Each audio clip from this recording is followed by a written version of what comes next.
नमस्कार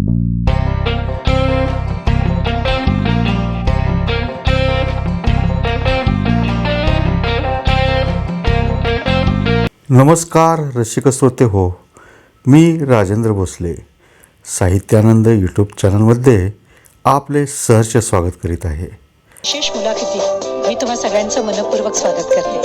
श्रोते हो, आज जे आपल्याशी गप्पा मारणार आहेत, आपल्या भेटीला आलेले आहेत, ते सोलापुरातील नामवंत साहित्यिक आहेत आणि त्यांची विशेष ओळख मी नंतर करून देणारच आहे, कारण ते रेडिओ भूमीशी खूप पूर्वीपासून जोडलेले आहेत. ते आहेत राजेंद्र बलभीम भोसले. नमस्कार भोसले सर. नमस्कार. तुमचं मी मनापासून स्वागत करते. धन्यवाद. श्रोते हो, राजेंद्र भोसले मोठे साहित्यिक आहेत. त्यांची एकूण 14 पुस्तकं प्रकाशित आहेत. त्याच्यामध्ये काव्यसंग्रह 2 आहेत, कथासंग्रह 9 आहेत, कादंबरी 1 आहे, वणवा ज्याच्या 2 आवृत्त्या निघालेल्या आहेत, समीक्षा ग्रंथ आहे, त्याचबरोबर त्यांनी संपादन पण केलेलं आहे. आणि मी मगाशी म्हटलं होतं जी विशेष ओळख ती अशी आहे की वणवा ही जी त्यांची कादंबरी आहे, तर त्या कादंबरीचं अभिवाचन आपण सोलापूरच्या रेडिओ भूमीवरून केलं होतं आणि अगदी आपली पहिली सुरुवात जी होती ती त्या कादंबरीच्या अभिवाचनापासून होती. आणि म्हणूनच मी तुम्हाला मगाशी म्हटलं की रेडिओ भूमीशी ते खूप जोडले गेलेले आहेत. असे जोडले गेलेले आपल्याच परिवारातील असलेले हे मोठे साहित्यिक आज आपल्याशी गप्पा मारणार आहेत. राजेंद्रजी, तुम्हाला खरं तर तुम्ही मला वाटतं इरिगेशन डिपार्टमेंटमध्ये कामाला होतात का तुम्ही? मी कृषी विभागात काम करत होतात तुम्ही. आणि घरची मला वाटतं शेती पण असणार आहे तुमच्या? हो, शेती होती परंतु आता नाही. आता नाही. आणि घरचं सगळं वातावरण शेतीचंच असणार आहे का नाही? हो, तसं तर आमचे सर्व चुलते आजोबा हे शेतकरीच होते.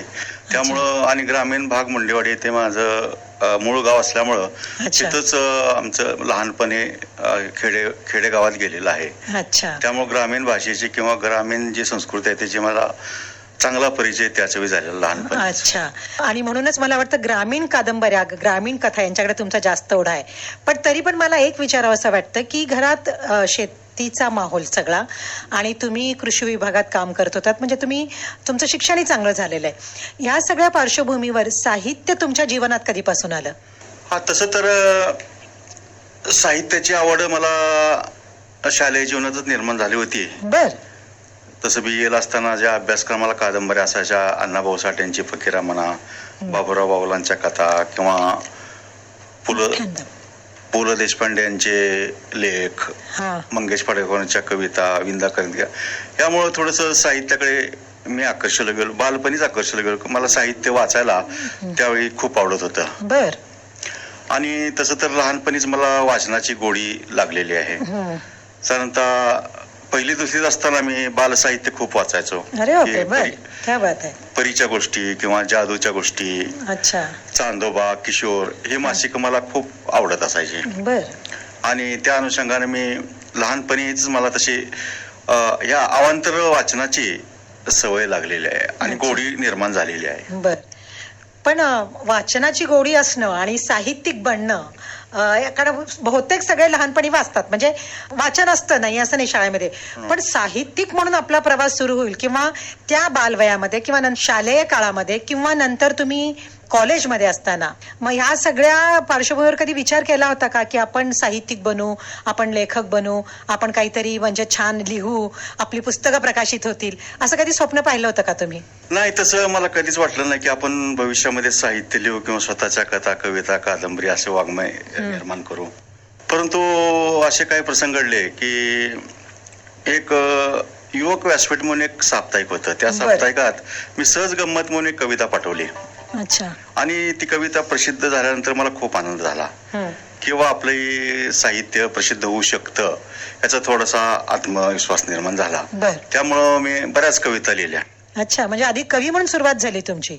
हा, सुरुवातीला कवी म्हणून. बर. मग तदनंतर मी सर्व्हिस मध्ये असतानाच BA अभ्यास करत होतो. त्यावेळेस सांगोला येत होतो. सांगोला येते असताना म्हणजे कथा त्यांची जी ही असायची स्मरणिका जी असायची वार्षिक, त्या स्मरणिकेसाठी त्यांनी आवाहन केलं होतं कॉलेजनं की आपण कथा, कविता किंवा विनोदी चुटके असं काही साहित्य असेल तर त्या विद्यार्थ्यांना आवाहन केल्यानंतर बरीच माझ्या बरोबरची मुलं द्यायची, कोणी कविता द्यायचे, कोणी विनोद द्यायचे. आपणही काहीतरी द्यावं असं मला वाटलं. म्हणून मी एक प्रायोगिक तत्वावर एक कथा लिहिली. ते लाचकान ही माझी पहिली कथा आहे. आणि ती कथा ग्रामीण कथा मी त्यावेळेस इंगोले सर होते, त्यांना दिली. इंगोले सर दिल्यानंतर त्यांनी 2-3 दिवसांनी ती कथा वाचून मला म्हणले, मला बोलून घेतलं आणि सांगितलं, भोसले तूच का? हो म्हणलं. ही कथा तूच लिहिलीस का? ग्रामीण कथा आहे. हो म्हणलं मीच लिहिले. का कुठून उतरून वगैरे काढली? अरे बापरे. बर. नाही सर म्हणलं, उतरून वगैरे काढणार. बघा तर लक्षात आलं तर तुला फार मोठी शिक्षा. नाही सर मी माझ्या स्वतःहून लिहिली आहे. पण या एकाच्या छोट्याशा प्रसंगानं माझ्यात एक आत्मविश्वास निर्माण झाला की बाबा आपण ही कथा ही चांगली लिहू शकतो, कारण मीच कथा लिहिली याची मला खात्री होती. त्याच्यामुळे तिथं मला प्रेरणा मिळाली आणि ती नियतकालिकामध्ये प्रसिद्ध होऊन आली, म्हणजे त्या स्मरणिकेमध्ये. आणि विशेष सांगायची बाब म्हणजे शिवाजी विद्यापीठामध्ये त्यांची जी कथा स्पर्धा घेतली जाते स्मरणिकांची, त्या अंतर्गत सुद्धा एक उल्लेखनीय कथा म्हणून त्याची निवड झाली होती. मग त्यानंतर ही प्रेरणा मिळाल्यानंतर मी दुसऱ्या वर्षी पुन्हा गोष्ट एक आईची कथा लिहून दिली. त्यावेळी लिंगोली सर काय म्हणले, नाही ठीक आहे म्हणले. आणि ती कथा विशेष म्हणजे शिवाजी विद्यापीठाच्या कथा विभागात माझी प्रथम क्रमांकाने कथा आली. आणि माझं नाव असं शोकेस मध्ये वगैरे ते लावलं गेलं, अभिनंदन केलं. त्यामुळे थोडस म्हणजे पाठीवर थाप मिळाल्यानंतर साहित्य निर्मितीला प्रेरणा मिळते. त्यानंतर मी सोलापूर येथे आलो, थोडी साहित्याची आवड होतीच. डॉक्टर लक्ष्मण बोलली मला एका साहित्यिक कार्यक्रमात भेटले, मी तिथं कवी म्हणून गेलो होतो. त्यावेळेस त्यांची माझी ओळख झाली आणि त्यांनी मला घरी येण्यास सांगितलं. मग एवढ्या मोठ्या माणसाच्या घरी कसं आपण जावं, मी संकुचलो बरेच दिवस. नंतर पुढच्या कार्यक्रमात, अरे तुला सांगितलं होतं घरी काल नाहीस. मी म्हणलं पुढच्या वर्षी येतो. मग घाबरत त्यांच्याकडे मी घरी गेलो. आणि त्यानंतर जे त्यांचे आणि माझं जे ऋणानुबंध निर्माण झाले ते अखेरपर्यंत होते. आणि त्यांनी मला शिष्य म्हणून स्वीकारलं आणि अनेक साहित्याचे धडे त्यांनी दिले. माझ्या ज्या कथा लिहिल्या होत्या किंवा कविता लिहिल्या होत्या त्यांना योग्य वळण लावण्याचं आणि ह्या साहित्य क्षेत्रात एक आणून सोडण्याचं काम, महत्वाचं काम त्यांनी केलं आणि वेळोवेळी ते प्रेरणा देत गेले. त्यामुळेच कदाचित मी इतकी 14 पुस्तकं, इतकी साहित्य निर्मिती करू शकलो. आणि काही दिवसांनी तर मी त्यांच्या घरचाच सदस्य झालो आणि एक गुरु म्हणून त्यांचं लाभलेलं मार्गदर्शन, त्यामुळे खरंच एक खेड्यातला माणूस नोकरी करणारा निवडपणे या साहित्य क्षेत्रामध्ये थोडीशी मुसाफिरी करू शकलो. याचं कारण माझे गुरु आहेत. पण कसं आहे की गुरु म्हणून ते आहेत हे मान्य करू आपण, परंतु मला असं वाटतं की ग्रामीण कथांचा एक मराठी साहित्यामध्ये खूप मोठा भाग आहे. कारण ग्रामीण साहित्य लिहिणं म्हणजे मला असं की शहरी साहित्यिक जे आहेत किंवा शहरी साहित्य वाचणारे जे वाचक आहेत त्यांना ग्रामीण साहित्यातले अनेक शब्द नवीन असतात. तर तुमच्यासारख्या ग्रामीण साहित्यिकांनी अनेक नवीन शब्द साहित्याला दिलेले आहेत असं म्हणतं तर ते वावगं ठरणार नाही. तर ग्रामीण साहित्यासाठी तुमच्यावर कोणाचा प्रभाव होता की ग्रामीण साहित्यिक म्हणून आपण घडतोय, पण अनेकांचे पूर्वसुरींचे अनेकांचं तुम्ही वाचलं असेल, त्यातला कोणाचा प्रभाव तुमच्यावर आहे असं तुम्हाला वाटतं? आता ग्रामीण साहित्यकारांमध्ये शंकर पाटील, रारम बोराडे सर, आनंद यादव सर, तर ह्या ग्रामीण साहित्यिकांच्या कथा मी आवडीने वाचत असे. अण्णाभाऊ साठेंच्या कथेमध्ये सुद्धा दलित आणि ग्रामीण साहित्य खूप आलेलं आहे. तसं वास्तविक पाहता दलित साहित्य आणि ग्रामीण साहित्यात भाषेच्या बाबतीत बरीचशी समानता आहे. आता शहरी भागातलं जीवन जे असतं आणि ग्रामीण भागातल्या जीवनाची जी जीवन पद्धती असते त्यामध्ये तसा खूपच फरक असतो. ग्रामीण भागामध्ये बोललेली भाषा ही परंपरेनुसार चालत आलेली ग्रामीण भाषा असते आणि सहसा शहरामध्ये जी भाषा बोलली जाते ती थोडीशी शुद्ध आणि प्राकृत स्वरूपाची असते. म्हटलं जातं की जर 20 कोसावर भाषा बदलत असते त्याप्रमाणे ज्या त्या ग्रामीण भागाची बोली भाषा आणि त्या भाषेतील लकप ही वेगवेगळी असू शकते. आता आपण पाहतो पश्चिम महाराष्ट्रात वेगळी भाषा आहे, विदर्भामध्ये मराठी भाषा वेगळी आहे थोडेस, म्हणजे कोकणामध्ये थोडीशी त्याचा होल जे आहे तो वेगळाच आहे, मराठवाड्यात वेगळा आहे. त्याबरोबर प्रत्येक जे क्षेत्रनिहाय किंवा विभागनिहाय भाषेमध्ये थोडा थोडा बदल होत असतो आणि ते शब्द आलेले असतात ते परंपरेनुसार शब्द आलेले असतात. आता संध्याकाळी म्हणतात ग्रामीण भाषेत सांच्याला म्हणतात, सांच्याला जेवाली असं म्हणतात. आणि ग्रामीण भाषेचं एवढं वैशिष्ट्य आहे की ती भाषा अशी एक प्रामाणिक भाषा आणि जसं मनात येईल तसं बोललेली भाषा असते. आणि शहरातली जी भाषा, जी प्राकृतिक भाषा असते ती बऱ्याच वेळा विचार करून बोलली जाते आणि जाणीवपूर्वक ओढून ताणून शुद्ध बोलण्याचं एक अट्टहास त्यामध्ये असतो. तसा ग्रामीण भाषेमध्ये एक साधेपणा, सरळपणा आणि त्याची लकब ही खूपच वेगळी असते असं मला वाटतं. दोन व्यक्तींमध्ये काय म्हणतात एक आपलेपणा निर्माण करणारी ती भाषा असते असं तुम्हाला म्हणायचंय? नक्कीच. त्यामुळं एकमेकाविषयी आपुलकी, आदर, जिव्हाळा निर्माण करणारी ही ग्रामीण भाषा असते आणि ग्रामीण जीवनशैली सुद्धा तशीच असते असं मला वाटतं. बरं, मला सांगा की तुमच्या जेव्हा ग्रामीण कथा वाचल्या जातात वाचकांकडनं, तेव्हा त्यातली जी काही ग्रामीण भाषा आहे तर त्यातले काही जे शब्द आहेत ते शब्द सगळे कळतात का? कारण बरेचसे शब्द अनभिज्ञ असतात. हा, बऱ्याच वेळेला काय होतं की काही शब्द ग्रामीण भागातच वापरले जातात आणि ते त्यांनाच कळतात. अच्छा. एखादेच बोंबऱ्यांग याचा अर्थ शहरातल्या लोकांना तो सहसा शब्द समजत नाही की बोंबऱ्यांग म्हणजे एखाद्याने केलेलं कटकारस्थान त्याच्याच उधळणं, त्याला बोंबऱ्यांग हा शब्द वापरले जातात. त्याचप्रमाणे बरेचसे शब्द असे आहेत की जे शेतीशी निगडीत शब्द आहेत. ग्राम संस्कृती ही शेतीशी निगडीत असल्यामुळं बैल, आऊत, नांगरणी, कोळपणी, पेरणी अशा असंख्य शब्द आहेत की जी शेतीशी निगडीत आलेले शब्द आहेत. आणि बाकी शहरी विभागामध्ये तसं शेतीशी फक्त धान्य आणि भाजीपाला विकत घेण्या इतकाच संबंध येतो. त्यामुळं मला तर वाटतं ही लोकसाहित्याशी निगडीत अशी ग्रामीण बोली परंपरेनं चालत आलेली आहे आणि त्यामध्ये एक वेगळे रांगडेपणा आहे, सहजपणा आहे. त्यामुळे ती भाषा ग्रामीण भागातल्या माणसाला आपलीशी वाटतेच, परंतु शहरी भागातील माणसाला सुद्धा ती ऐकायला आणि वाचायला एक आकर्षित वाटते. गोडवा आहे त्या भाषेमध्ये. जशी अहिराणी भाषा म्हणतो किंवा अजून अशा बऱ्याच भाषा आहेत की त्या कधीतरी आम्ही आता सिरियल मध्ये वगैरे ऐकल्यानंतर त्याच्यातला एक वेगळा गोडवा आहे किंवा कोकणी भाषेतला पण एक वेगळा गोडवा आहे. तो ऐकायला पण फार छान वाटतो. त्यांचा आवाज, ती बोली, त्यातल्या त्या शब्दांचा हेल असेल, हे असेल, ते खूप वेगळं आणि खूप आकर्षित करणार आहे. तुम्ही म्हणता ते अगदी खरं आहे, ते वाचकांना खूप चांगलं वाटतं. राजेंद्र, तुम्ही अनेक म्हणजे काव्यसंग्रह लिहिलेले आहेत, कथासंग्रह, कादंबरी आहे, पण स्वतःला व्यक्त होण्यासाठी म्हणजे कसं असतं की आपल्याला सगळंच आवडत असतं, पण तरी सुद्धा स्वतःला व्यक्त होण्यासाठी एक ठराविक फॉर्म आपल्याला खूप चांगला वाटतो की कुणाला कथांमधून जास्त व्यक्त व्हावं वाटतं, कुणाला कवितांमधून, तर कुणाला कादंबरींमधून. तर तुम्हाला तुमचं आवडतं साहित्य कोणतं आहे की ज्याच्यातून तुम्हाला व्यक्त व्हावं असं वाटतं? तसं तर मला कथा साहित्य प्रकार खूप आवडीचा आहे. अच्छा. मी प्रयोग म्हणून प्रत्येक वाङ्मय प्रकारामध्ये लिहिण्याचा प्रयत्न केलेला आहे. कविता सुद्धा 2 काव्यसंग्रह आहेत, त्यानंतर कथासंग्रह 7-8 आहेत. कादंबरी सुद्धा वनवा, तुम्ही आता सांगितलं त्या वनवा कादंबरीचं अभिवाचन आपणच शोभा वल्ली यांनी केलं होतं. साधारण त्यावेळेला मला फार लांबून फोन येत होते की ती ग्रामीण भाषा, ती शैली वगैरे आहे, खूप छान आहे असं मला म्हणजे कौतुकाचे शब्द रेडिओ भूमीनेच ते प्रसारित केलं होतं. रोज एक भाग प्रसारित होत होता. तर असो, तर कादंबरी तर काय एक मोठी कथाच असते. त्यामुळं कथा वाङ्मयामध्ये, कारण कथा हे प्रत्येक आबालवृद्धांना आवडणारा वाङ्मय प्रकार आहे. गोष्ट आवडतेच, प्रत्येकाला आवडते, स्त्री असो पुरुष असो, किंवा कुठल्या लहान मुलाला सुद्धा कथा, त्याची बालकथा आवडू शकते, किंवा एखाद्या वृद्ध माणसाला सुद्धा ती कथा तितकीच प्रमाणात आवडू शकते. परंतु कवितेच्या बाबतीत बऱ्याचदा एक विद्वज्जड शब्द असतात, त्यामुळे ते सामान्य रसिकांना कळतातच असं नाही. त्यामुळं कवितेचा हा वाचक वर्ग आहे ते थोडासा कथेपेक्षा थोडस कमी प्रमाणात आहे असं माझं वैयक्तिक मत आहे.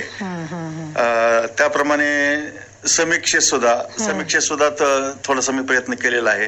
प्रत्येक क्षेत्रातलं एक थोडस मी ज्ञान घेण्याचा आणि प्रयत्न केलेला आहे. त्यातल्या या सर्वांमध्ये मला कथा हे वाङ्मय थोडस आवडीचं वाटलं आणि म्हणून त्यातून जास्त तुम्ही व्यक्त होण्याचा प्रयत्न करत असल्यामुळेच कदाचित 9 कथासंग्रह तुमचे प्रसिद्ध आहेत.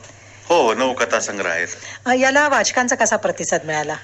वाचकांचा प्रतिसाद बऱ्याच वेळेला हा कथासंग्रह अनेक ठिकाणी विदर्भ, मराठवाडा, इकडं पुणे, ठाणे, कोकणामध्ये प्रकाशकामार्फत गेलेला असतो. एखादा वाचक दुपारच्या वेळेला फोन करतो, माझा नंबर असल्यामुळं, की तुमची बाबा ही शिस्त, ही कथा मला खूप आवडली, की आमच्या गावातच असं झालं होतं, की त्याला एखादी कथा ना, तो घडलेला प्रसंग आहे त्याची कथेमध्ये, तो त्याला आपलासा वाटतो. बरोबर, त्याच्यावर घडलेला वाटतो किंवा साम्य वाटतं. आता ठराविक कथा, काही जण फोन करतात, ठराविक कथा मला खूप आवडली. मग असं यावरून आम्ही ठरवतो की आपला आता प्रत्येक वाचक हा लेखकाला फोन करतोच असं नाही, किंवा आपली प्रतिक्रिया देतोच असं नाही, परंतु काही वाचक असतात ते स्वतःहून फोन करून कळवतात किंवा पत्राद्वारे पत्र पाठवून एखादं कार्ड सुद्धा येतं, त्यावरून कळतं की बाबा आपलं साहित्य आहे. आणि प्रकाशक सुद्धा एक आवृत्ती संपल्या दुसऱ्या आवृत्ती काढतात, त्यावरून कळतं की बाबा आपलं साहित्य वाचलं जातंय आणि ते लोकांना आवडलं जातंय, यावरून समजतं. तशा एकूण त्याचा 9 कथासंग्रह म्हणजे नाही म्हणत 80-90 कथा तर तुमच्या सहज असतील कमीत कमी. जास्त आहेत, 120 ते 25 कथा झालेल्या कथा आहेत. अच्छा अच्छा. मग या सगळ्यात तुमचा आवडता तुमच्याच त्याच्यातला कोणता कथासंग्रह तुम्हाला जास्त आवडतो तुमचा, की जो तुम्हाला असं वाटतं की हा पण फार वेगळा झालाय असं वाटतं तुम्हाला? हो, तसं तर मला पारंब्या माझा पहिला कथासंग्रह, तो सुरुवातीच्या ज्या कथा होत्या त्या कथा मला अजूनही खूप आवडतात. त्यामधली कथा जी आहे कॉलेज जीवनापासून मी निर्माण झालेल्या कथा त्यामध्ये समाविष्ट झालेल्या आहेत. म्हणतात की पहिला बहर असतो साहित्याचा, तो पहिला बहर पारंब्या या कथासंग्रहाद्वारे एकत्रित झालेला आहे. त्यामुळे मला सर्वात जास्त आवडता पारंब्या कथासंग्रह आहे. अच्छा. तुमचा वणवा, तुमची ही जी वणवा कादंबरी आहे त्याच्या 2 आवृत्त्या झाल्या त्या, तर वणवाचा अनुभव काय आहे? आणि विशेषतः म्हणजे मला आमचा रेडिओ भूमीवरून जो प्रसारित आम्ही केला, तर तुम्हाला काही अशा त्याच्या काही प्रतिक्रिया आल्या का ऐकल्यानंतर? हो, वणवा कादंबरी ज्यावेळी रेडिओ भूमीने प्रसारित केली, शेचं अभिवाचन केलं होतं त्यांच्या शैलीमध्ये, आणि दररोज साधारणतः एक 10 मिनिटाचा एक भाग दररोजच प्रसारित होत होता. आणि त्या प्रसारणाच्या माध्यमातून अनेक, आता रेडिओ हे माध्यम असे आहे की खेडोपाडी शेतकऱ्यांपर्यंत पोहोचणारे माध्यम आहे. आणि त्यामुळं अनेकांचे ते अभिवाचन झालं की कमीत कमी 4-5 फोन मला येत होते की असं बाबा तुमचं ते मुक्ताचं चरित्र खूप म्हणलं आहे, किंवा ते लक्ष्याचं आहे, वसंताचं हे आहे. कारण कसं आहे, प्रत्येकाला त्यावेळेला वाटतं की बाबा हे आपल्या आसपास कुठेतरी घडतंय असं वाटत असतं. त्यामुळं दररोज 3-4 फोन तरी मला येत होते आणि आपली प्रतिक्रिया देत होती. याशिवाय मी ती आता अत्याधुनिक आपल्याकडं सुविधा निर्माण झाली फेसबुकची. फेसबुकच्या माध्यमातून सुद्धा मी त्याची क्लिप फेसबुकवर टाकत होतो. तिथं सुद्धा चांगलं ऐकलं जात होतं. व्हॉट्सअपच्या माध्यमातून अनेक जण पण पोहोचल्यानंतर जे काय दर्दी वाचक आहेत किंवा रसिक वाचक आहेत ते त्यावर कॉमेंट्स तर द्यायचे, काही फोन करून किंवा पत्रानं, काही पत्र सुद्धा आलेले आहेत माझ्याकडे आणि त्यांनी त्यांची प्रतिक्रिया नोंदवलेली आहे. यावर मला लक्षात आलं की बाबा वनवाचा अवकाश किती मोठा आहे लक्षात आलं. कारण बऱ्याच वेळेला साहित्यिकाला समजत नाही की बाबा आपली कादंबरी दुसऱ्याला कितपत आवडते. बरोबर आहे. म्हणजे रेडिओ भूमीच्या माध्यमातून तुमच्या लक्षात आलं की हो, त्याबद्दल मी रेडिओ भूमीचं मनापासून आभार मानताय की असंख्य रसिकच होते आणि पर्यंत तुम्ही माझी वनवा या कादंबरी पोहोचवली, त्याबद्दल मी खरोखरच आपला खूपच मनापासून आभारी आहे. आम्ही तुमचं म्हणजे धन्यवाद एवढ्यासाठी देतो की तुमच्या कादंबरीमुळे आम्हाला पण एक छान कादंबरीचं अभिवाचन आमच्या रेडिओवरून करता आलं आणि अनेक श्रोत्यांपर्यंत ते पोहोचवलं गेलं. श्रोते हो, राजेंद्र भोसले यांना जवळपास महाराष्ट्रातले 15 ते 16 पुरस्कार, चांगले मोठे पुरस्कार त्यांच्या सगळ्या साहित्य प्रकाराला म्हणजे कवितांना मिळालेले आहेत, कथासंग्रहाला मिळालेले आहेत आणि कादंबरीला पण मिळालेले आहेत. तर राजेंद्र, मला सांगा की का साहित्यिकाच्या जीवनामध्ये त्याच्या साहित्याला पुरस्कार मिळणं हे कितपत महत्वाचं वाटतं? एखादा कलाकार ज्यावेळेला आपली कला सादर करतो त्यावेळेला त्याला प्रोत्साहन आणि शाबासकीची थाप आवश्यक असते, तरच त्याची ती कला दिवसेंदिवस फुलत राहत असते. आणि हे पुरस्कार संस्था असतात, मग त्या लहान असो किंवा मोठ्या असो, तो भाग नाही, त्याच्या कलाकृतीला शाबासकीची थाप देत असतात. बरोबर आहे. आणि कलावंत ज्या मार्गाला चाललेला आहे तो तुमचा मार्ग आहे तो योग्य आहे अशी ग्वाही देत असतात. बऱ्याच वेळेला समाजात वावरताना थोडस वेगळं पण जपायचं म्हणलं खूप अवघड असतं. कारण हा माणूस काय सतत लेखनच करत असतो, कविताच करत असतो, काय मिळतं वगैरे अशी लोकांची धारणा असते. परंतु ज्या वेळेला एखादी पेपरमध्ये किंवा रेडिओमध्ये अशी बातमी येते त्यावेळेला ते कळते की बाबा हा माणूस काहीतरी चांगलं करत आहे. आणि त्या लेखकाला किंवा कवीला किंवा ग्रंथकर्त्याला एक पाठीवर टाकलेली थाप असल्यामुळे ओळख मिळते, त्याची एक खास ओळख तयार होते आणि त्याला एक पुढील साहित्य निर्मितीसाठी एक प्रोत्साहन मिळतं असं मला वाटतं. त्यामुळे पुरस्कार हे साहित्यिकांसाठी आवश्यकच आहेत असं वाटतं. पण पुरस्कारासाठीच लिहिलं पाहिजे का? नाही, पुरस्कारासाठी लिहिणं हे एकदम चुकीचं झालं असं मला वाटतं. कारण का, आपण जी निर्मिती केलेली आहे त्या निर्मितीला पुरस्कार मिळणं वेगळं आणि पुरस्कार मिळावा म्हणून लिहिणं वेगळं आहे. बरोबर. त्यामुळं पुरस्कारासाठी किंवा परीक्षेसाठी अभ्यास केल्यासारखं होईल ते. म्हणजे परीक्षा जवळ आली की अभ्यास काही लोक करतात, अभ्यास केल्यानंतर परीक्षा देणं वेगळं वा. असतं, कारण का त्याचे गुण त्याला मिळत असतात. बरोबर आहे. केवळ परीक्षा जवळ आल्या म्हणून अभ्यास करून घोकंपट्टी केलेलं ते ज्ञान चिरकाल टिकणार नसतं. वा, हे छान सांगितलं की अभ्यास करणं, परीक्षा आल्यानंतर करणं आणि सतत आणि सातत्यानं अभ्यासात राहणं, अभ्यास करणं हे म्हणजे गरजेचं. त्याचाच अर्थ चिंतन आपल्या सतत समाजाविषयीच चालू असलं पाहिजे आणि जेणेकरून मग साहित्यिक कधीही ते चिंतन अक्षरांमध्ये उतरेल सांगता येत नाही, पण त्यासाठी चिंतन गरजेचं आहे आणि साहित्याशी नेहमी निगडीत असणं गरजेचं आहे. बरं, किती मला सांगा, हा एक रियाज आहे असंही म्हटलं जातं, साहित्य हा एक रियाज आहे, तर असं काही रियाज असतो का लेखनाचा? आता कुठली कला ज्याला विकसित करायची म्हणल्यानंतर त्याला कष्ट, रियाज हा शब्द तुम्ही वापरला तो बरोबर आहे. आता साहित्याचा रियाज म्हटलं तरी काय, साहित्याचा रियाज म्हटलं तरी चौफेर वाचन, इतरांच्या संकल्पना, त्यामुळं मनन चिंतन ह्या गोष्टी तर झाल्याच. वास्तविक पाहता साहित्यिक हा समाजातील एक संवेदनशील घटक असतो असं म्हटलं जातं, कारण त्याचं मन हे इतरांपेक्षा खूपच हळवं आणि नाजूक असतं आणि त्या मनावर समाजातल्या विविध समस्यांचं किंवा घटनांचं प्रतिबिंब उमटत असतं आणि तो ते शब्दबद्ध करीत असतो आणि त्या शब्दातून मग कविताही साकार होऊ शकते, कथाही साकार होऊ शकते, नाटक साकार होऊ शकतं किंवा कादंबरी, कुठलाही वाङ्मय प्रकार साकार होऊ शकतो. त्यामुळं हा रियाज म्हणजे सतत वाचन, मनन, चिंतन आणि निरीक्षण ह्या गोष्टी आहेत. आणि तुम्ही म्हणता ते बरोबर आहे, सातत्य, कुठल्याही कलेत सातत्य असेल तरच ती कला टिकते त्या व्यक्तीमध्ये, अन्यथा ते थोडंसं मागं पडू शकतं. त्यामुळं कलेमध्ये सातत्यता हे पाहिजेच. म्हणजे असं म्हणतात की तुम्ही, मला वाटतं रामदासांचंच आहे की प्रसंगी अखंड वाचत जावं, म्हणजे लिहायला तुम्हाला समजा नाही म्हणता चालेल, पण वाचन फार महत्वाचं आहे आणि वाचनानंच तुम्ही समृद्ध होता. आणि असं म्हटलं जातं की जेव्हा तुम्ही 10 पुस्तकं वाचता तेव्हा 1 पान तुम्ही लिहू शकता. म्हणजे हे जे काही आहे साहित्याचा रियाज हा फार महत्वाचा आहे, असं म्हणजे मलाही वाटतं तसं. राजेंद्र, तुमची कर्तव्य ही कविता औरंगाबादच्या डॉक्टर बाबासाहेब आंबेडकर विद्यापीठाच्या BA भाग 2 मध्ये समाविष्ट केलेली आहे.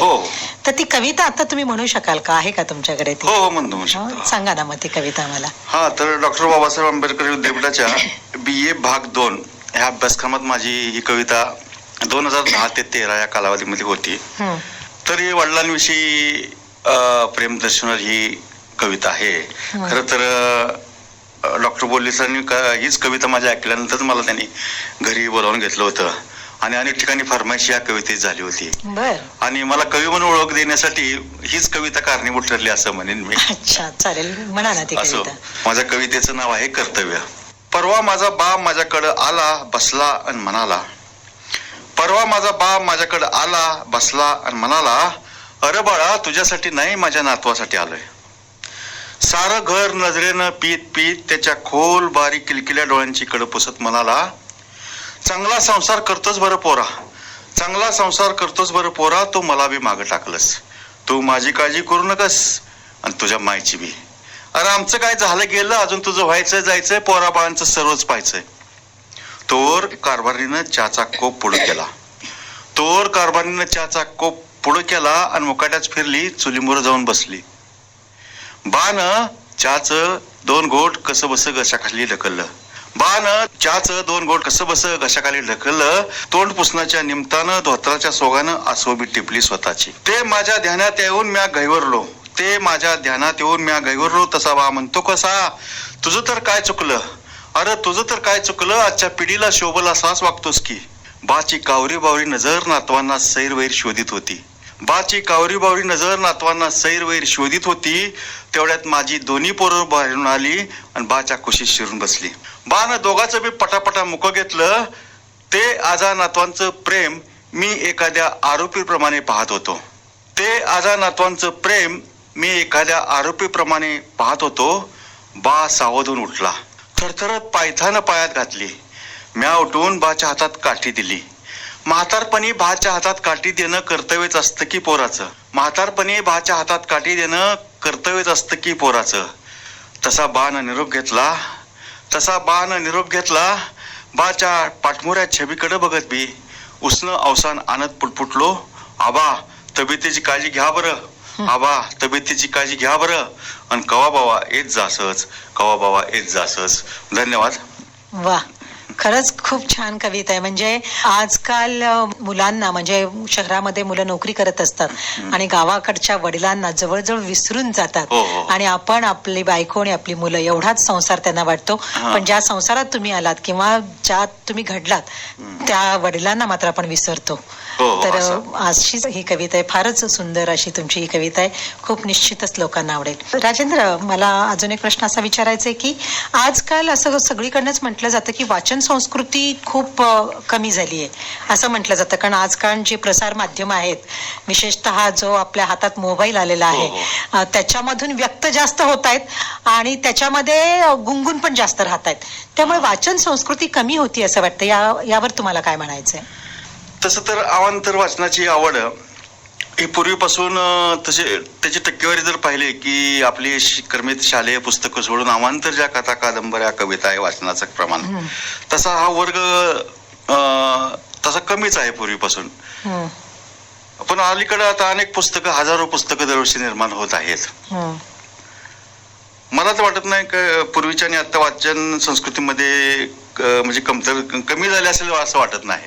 कारण त्याचं स्वरूप बदल असं मला वाटतं. बऱ्याच वेळेला आपण पाहतो की आता व्हॉट्सअपच्या माध्यमातून अनेक परीक्षणे पडतात, एखाद्या कथा पडतात, कविता असतात. त्यामुळं वाचक हा आपली जी वाचनाची भूक आहे ती मला वाटतं आता या अत्याधुनिक साधनांच्या फेसबुक किंवा व्हॉट्सअप किंवा जी इतर साधने पीडीएफच्या स्वरूपात तो वाचत असतो. परंतु मला असं वाटतं की पुस्तक वाचण्यामध्ये जो शांतपणा आहे, जे समाधान आहे, ते या अत्याधुनिक साधनांच्या माध्यमातून जे अभिव्यक्त झालेलं साहित्य आहे यामध्ये असतंच असं नाही. बऱ्याच वेळेला केवळ सुविचार किंवा गुड मॉर्निंग, गुड नाईट किंवा हॅपी अॅनिव्हर्सरी अशा जास्त प्रकारच्या पोस्ट यामध्ये असतात. जे सखोल वाचन ज्याला म्हणतो की जे मनावर संस्कार करणारं वाचन आहे ते या मोबाईलच्या माध्यमातून किंवा फेसबुक, व्हॉट्सअपच्या माध्यमातून असं मिळतच असं नाही. अच्छा, म्हणजे एकंदर तसं बघायला गेलं तर या फेसबुक किंवा व्हॉट्सअपच्या माध्यमातून एका अर्थी साहित्य येतंय पण आणि एका अर्थी ते कमी पण पडतंय असं तुम्हाला म्हणायचंय. राजेंद्र, एक प्रश्न असा आहे की आता नवीन मुलं बऱ्यापैकी लिहित आहेत. म्हणजे आपण जर बघितलं सगळीकडे तर लिहित आहेत. तर तुम्ही ग्रामीण कथा किंवा ग्रामीण साहित्य लिहिणारा जो काही तरुण वर्ग आहे त्यांना तुम्ही काय सांगाल? तसे भरपूर जण लिहित आहेत सध्या. बऱ्याच वेळेला आता कविता हा वाङ्मय प्रकार जास्त मोठ्या प्रमाणामध्ये हाताळला जात आहे.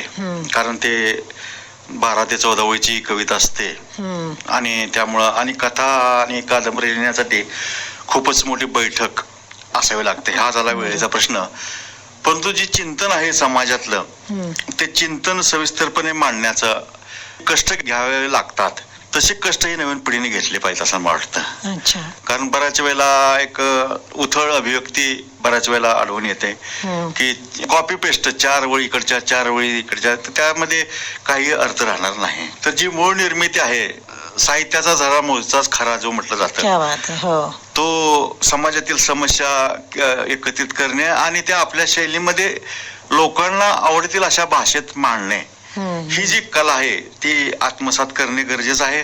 आणि मग ते माध्यम कुठले असो, पुस्तकाचं माध्यम असो किंवा व्हॉट्सअप, फेसबुक असो, त्याद्वारे नवीन लेखकांनी आणि कवींनी जास्त वाचन, मनन, चिंतन करून ते मगच ते सादर केलं पाहिजे असं मला वाटतं. आणि त्यासाठी पटपट सादर करण्याचा उतावळेपणा असू नये, त्यावर अनेक वेळा मनन, चिंतन आणि वाचन सादरीकरणापूर्वी केलं पाहिजे असं एक माझं प्रामाणिक मत आहे. खरंय. म्हणजे कसं की 1-2 कविता सादर झाल्या किंवा 1-2 कवितांना पुरस्कार मिळाला की लगेच आपण खूप काहीतरी झालो असं समजून जे तरुण पिढी वागते, म्हणजे सगळेच असे असतात असं नाही पण काही जण असे असतील, तर त्यांना सबुरीचा सल्ला दिला गेला पाहिजे की केवळ एक पुरस्कार मिळाला म्हणजे आपण फार मोठे झालो असं नाही. त्यासाठी सतत वाचन, इतरांचं वाचन आणि मग त्याच्यावर तुमचं चिंतन आणि मग व्यक्त होणं, ही खरी म्हणजे मला वाटतं प्रोसिजर असावी. म्हणजे मग तुम्ही छान लिहू शकाल. श्रोते हो, राजेंद्र भोसले यांच्या निवडक ग्रामीण कथांचा अभ्यास या विषयावर आपल्या सोलापूर विद्यापीठामध्ये अश्विनी सरवदे नावाच्या विद्यार्थिनीनं MPhil ची पदवी सुद्धा प्राप्त केलेली आहे बरं का. आणि त्याशिवाय महाराष्ट्राच्या ग्रंथ निवड यादीत त्यांच्या म्हणजे विळखा, छबिना आणि वणवा ही पुस्तकं समाविष्ट झालेली आहेत. अनेक अखिल भारतीय मराठी साहित्य संमेलनामध्ये कवितांच्या संदर्भात त्यांचा सहभाग निमंत्रित कवी म्हणून झालेला आहे. अनेक मासिक, वर्तमानपत्रांमध्ये त्यांचं लेखन पण आहे. तर आपण आणि सगळ्यात महत्वाचं म्हणजे विश्व मराठी मराठी परिषदेनं आयोजित केलेल्या कोविड-19 या जागतिक मराठी कथा स्पर्धेमध्ये आपली माणसं या कथेची भारत गटातून विशेष कथा म्हणून त्यांना पारितोषिक मिळालेलं आहे. आणि श्रोतेहो, सांगायला आनंद वाटतो की जगभरातील 4,500 मराठी स्पर्धकांमधून त्यांची निवड झालेली आहे. ही खूप मोठी गोष्ट आहे आणि आपल्या सोलापूरसाठी अभिमानाची पण आहे. तर आता आपण त्यांना एक शेवटचा प्रश्न विचारूया की यापुढे तुमचे काय साहित्य निर्मिती असेल किंवा यापुढच्या तुमच्या काय पुस्तकांच्या योजना असतील? हा, यापुढं मी सातत्यानं जोपर्यंत म्हणजे आपण शक्य आहे तोपर्यंत कथा हा मी लिहिणारच आहे. अच्छा. याशिवाय मी नाटक हा साहित्य प्रकार आणखीन हाताळलेला नाही. बर. तर एखादं नाटक सुद्धा लिहायची माझी इच्छा आहे. वा. तसेच ललित साहित्य हा सुद्धा आता लोकप्रिय होत चाललेला प्रकार आहे. त्या ललित साहित्याच्या अनुषंगानं सुद्धा एखादं पुस्तक तरी निघावं असं मला वाटतं. त्याप्रमाणे भविष्यात आणखीन काही वर्षांनी एक आत्मचरित्र लिहिण्याचाही माझा मानस आहे. परंतु त्याला खूप वेळ आहे. बरोबर आहे. तर अशा प्रकारे एक विविध वाङ्मय प्रकारात लेखन करण्याचा माझा मानस आहे भविष्यामध्ये. भविष्यात तुम्ही ही जी स्वप्न तुमची आहेत किंवा ही जी पुस्तक निर्मितीबद्दल तुमची ओढ आहे तर ही पूर्ण होऊ दे, तुमची स्वप्न पूर्ण व्हावीत अशी मी रेडिओ भूमीतर्फे प्रार्थना करते. आणि तुम्ही आलात आणि आमच्या श्रोत्यांशी छान बोललात, साहित्याविषयी खूप छान चर्चा केलीत, याबद्दल रेडिओ भूमीच्या वतीनं मी तुमचे मनापासून आभार मानते. धन्यवाद. धन्यवाद. आणि रेडिओ भूमीनेही मला ही संधी दिली त्याबद्दल रेडिओ भूमीचे आभार मानतो. धन्यवाद.